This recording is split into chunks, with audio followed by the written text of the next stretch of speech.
The GLC is sold, which you just saw, very sadly, or not even sold, it's returned. It was a lease car.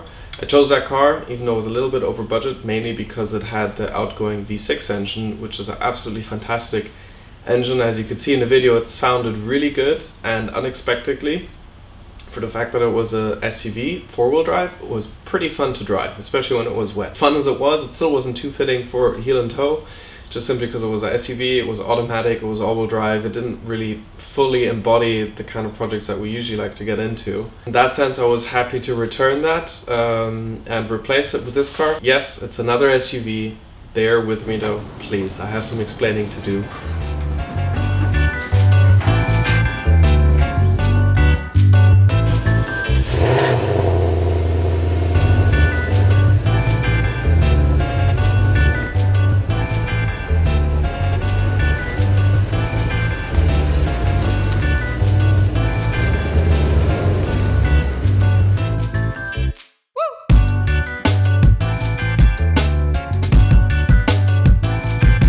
So, the car looks pretty good, but I'm not going to get deceived by its pretty looks. Still going to be doing some preventative maintenance on the car, generally something I like to do whenever I buy a car. So for that, I headed on over to FCP Euro. They're a great specialist for European OEM OE parts. Just type in your year, make and model and it filters out all the parts which apply to your car. They have a great structuring system, so I put together a fat order of oils and gaskets and parts for the first maintenance of this vehicle. They also have great shipping times for us on the West Coast now with a new warehouse in Arizona, so I love that. Parts arrived super quick, and most of all, they have a fantastic guarantee and returns policy, which I like a lot. More to the maintenance of this car at the end of the video.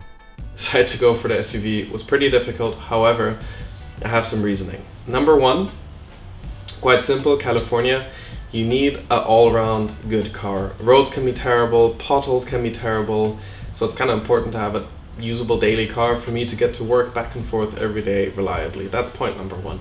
Point number two is there is so much nature out here to explore. Trails, nature parks, anywhere you drive out into the desert, left or right, there's small roads you can take. You can really just go out into off-road trails, and there's just endless possibilities to do. And living here, never knowing how long I'll live here, I kind of want to have a car with which I can be able to do that stuff. Third point, I wanted to be able to tow with it. So buying that car still leaves room for another project car, which we will build in here. So bear with me, that is the whole idea. Daily car with which I can also do a bunch of off-road fun stuff, but also be able to tow a project car. So bear with me, that will be coming this year. That will be a project car for the racetrack and the road. I want to be taking the channel in a little bit of a different direction. Yes, not heel and toe, not a manual, but still something super fun, super exciting. And that will be doing an off-road build of this Cayenne. But first, I would say let's walk around the car, let's have a look.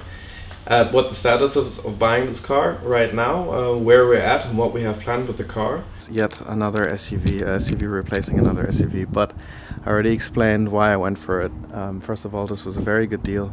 I paid less than $20,000 for this car. It's pretty much one owner, been serviced at Porsche all its life, has 60,000 miles, is in extremely good condition as you can tell, and it even came with these HREs, which I don't mind. They're actually not that bad from the design, but I don't think low profile tires make sense on an SUV, but that's another issue. So let's go around the car and quickly talk about some of the details. I know a lot of people have been doing 955, 957, so the first generation facelift builds, which theoretically are more capable as off-road cars because they have true high-low gear, and can come with differential lockers, which this doesn't have. It doesn't have a true high-low gear. However, this has an 8-speed gearbox opposed to a 6-speed in the previous generation, and since this is going to be my daily car, it just is a lot more usable for daily commuting. So this has an 8-speed, and supposedly Porsche claims that through the smarter electronics,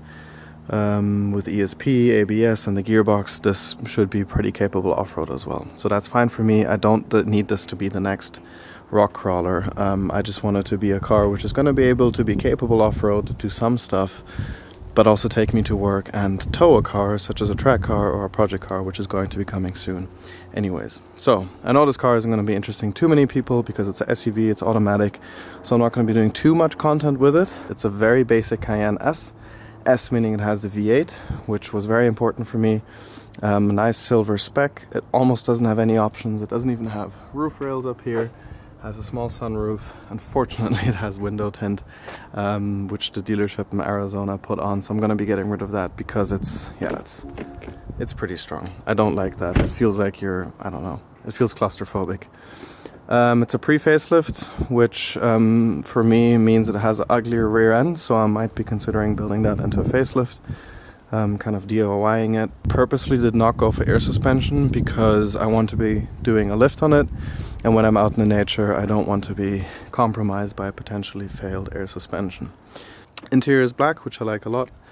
Black on black up here.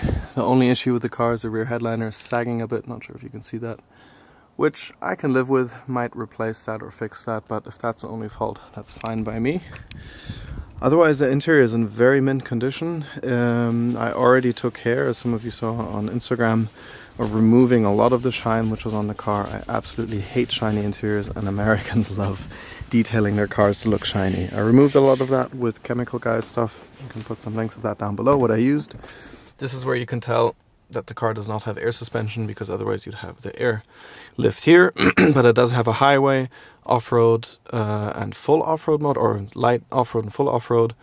As pretty much, I still need to read into this, how this works. It has an all-wheel drive system, which is not permanently four-wheel drive. It like distributes the power differently, and there's a transfer case under there. And if you put it in off-road mode, what that transfer case, or center differential if you will, it pretty much locks it, and also changes the gearing and the ABS and the ESP to make it more capable off-road. So we can... What do I have planned with the car? Generally speaking, I do want to do stuff with it. I mean, if this were my only car, I definitely wouldn't have a Cayenne or SUV car, because it's not fun enough for me. But the whole point of that is to still have room for a project car, for a race car. I didn't want to go for something like a Jeep or a Tacoma, because first of all they have V6s or 4-cylinders, and you see them everywhere here. They're common as muck. I wanted to do something a little bit more special, and on top of that, these cars have just depreciated a lot.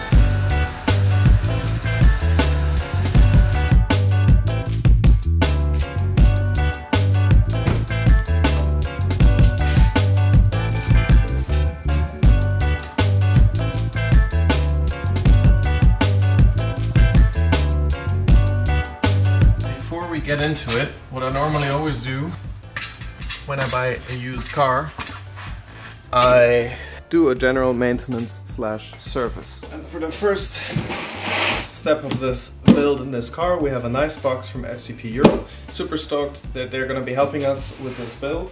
They just opened up a warehouse on the West Coast as well, so anybody living on the West Coast in the US, shipping times are much faster. I've been watching a lot of their stuff online since years, and I'm super stoked to finally be able to do something with them as well and have them partnering on this build. So big thank you to them. They're gonna help us do the first step here, which is a general maintenance on that Cayenne. Even if everything supposedly has been done, I like to just do things myself. Again, just to have peace of mind and know that it's done, fluids are fresh, etc. As of now, there's actually nothing wrong with the car. Everything's fine. It's been fully serviced at Porsche. However, I wanted to address a couple of things, especially if we're going to be taking it off-road. So that's going to be engine oil, just an easy thing to do. I mean, it's relatively cheap relative to the cost of something going wrong in the car, and you're just making sure the engine is lubricated properly. So we're going to be doing engine oil, then differential oil and transfer case oil. So front and rear differentials, and then there's one transfer case in the center. Just replacing all of those fluids. Let's unpack this nice goodie.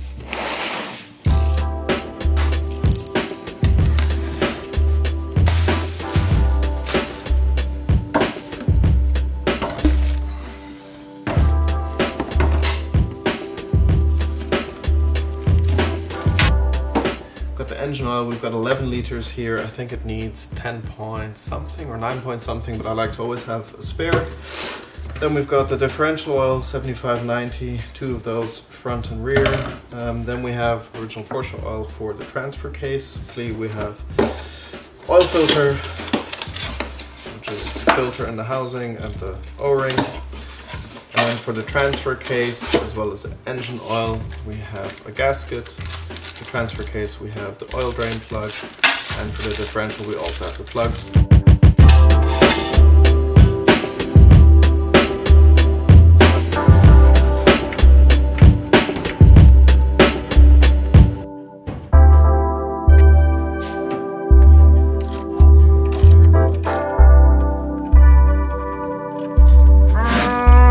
What a mess!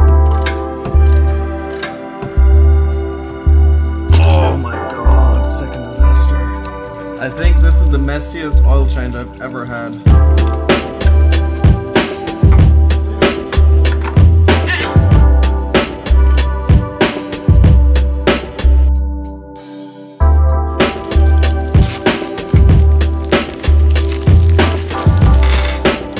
Thank you for sticking around. I hope you enjoyed the new car. Let me know what you think. Let me know if you have any ideas, what kind of things you would do.